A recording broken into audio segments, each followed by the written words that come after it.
它的脚底大家就可以想象是蜂窝长在脚底板上，对，都是一个洞一个洞的卵，它的卵差不多直径哦，我刚拉出来最大至少有0.5哎。0.5。来，我们现在在肯亚这边，然后这双鞋子已经不能够被使用，原因是它在台湾的时候可能看起来只有坏一点点，但是经过海运，经过在货柜里面的一段时间之后，这个所谓的一点点坏掉，在这里都会很严重。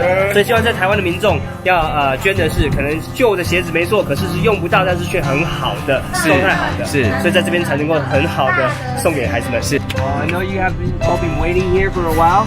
Najua mmekuwa mkingoja hapa, mmetungoja kwa muda.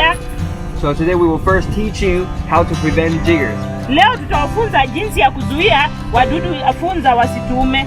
It will be taught by our very beautiful nurse right here. Nitawafunza. And then we will do the cleaning.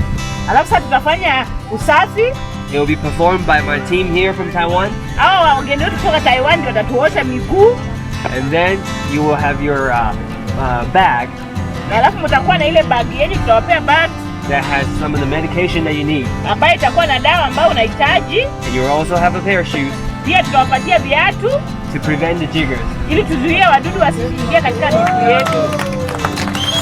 现在在这个护士呢，他在教他们一些简单的预防沙藻的一些的资讯。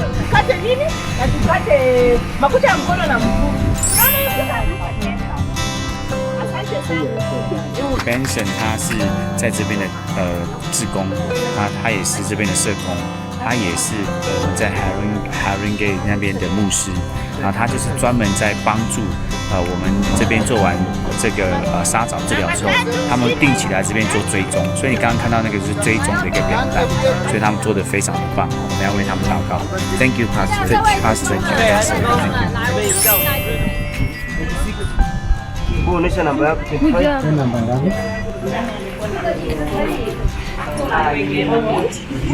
老鞋子跟他们擦脚都可以这是清沙藻滴洞，就是要帮助他们把手跟脚洗干净。看他们的指甲会，我没戴口罩看他们指甲会有一点点心疼，因为很多都变形了，而且我怀疑我的手套有漏水。用肥皂先那个，这个也蛮重的。就是人家一推东西。沙发什么意思？然后就开始帮他刷，对不对？也是子宫应该也都有。目前还没有非常严重，在这。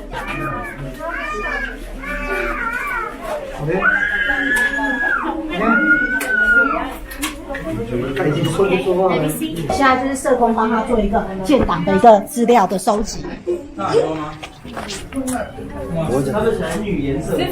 我们已经洗完50个这个村民了。沙藻大部分都是小朋友会得，因为大人呢行动力高，然后他们也会自己处理。那小朋友在地上爬来爬去就会得沙藻。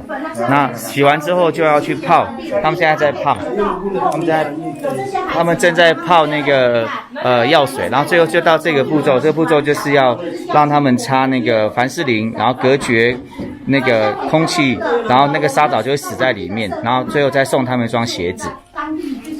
放那个清洁的水里面之后 ，You know how to tie the shoelace?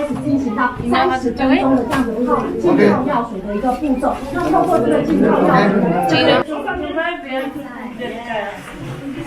这边是重症区哈，所以 So I just put it here, okay? 要个别的来做医疗，然后透过护士。好，然后今天是喜恩在做他的助手，所以他今天都在重症区。非常的痛他一直在挣扎。然后你看他的脚呢，就是密集恐惧症会很害怕的这种，它是非常严重的。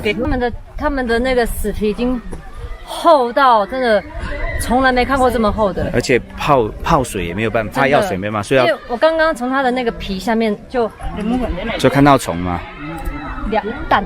看到蛋。下次我们可以用那个牙医，你知道牙医不是有那个钳子吗？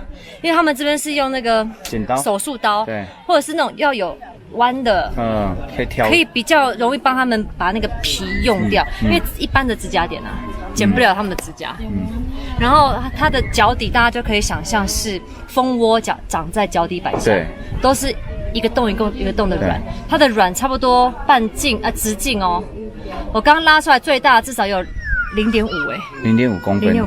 那个住在脚里面，然后有好多颗，我真的不知道该怎么办。所以我们在台湾没有这种沙藻的这种经验。你看我现在讲一讲鸡皮疙瘩，一直起。对啊，在这边其实沙藻是蛮普遍的一种议题，所以我们持续关注这边沙藻的问题。那你捐的鞋子其实真的帮助到他们，可以隔绝沙藻的侵扰。我们清完之后就送给他们鞋子。对，所以那3个步骤结束之后，就会送他们鞋子。对，所以你的鞋子是非常有价值的。可能在台湾，它就是一个在你的鞋柜里面没有价值的鞋，来到肯亚，它可能会改变一个人的生命。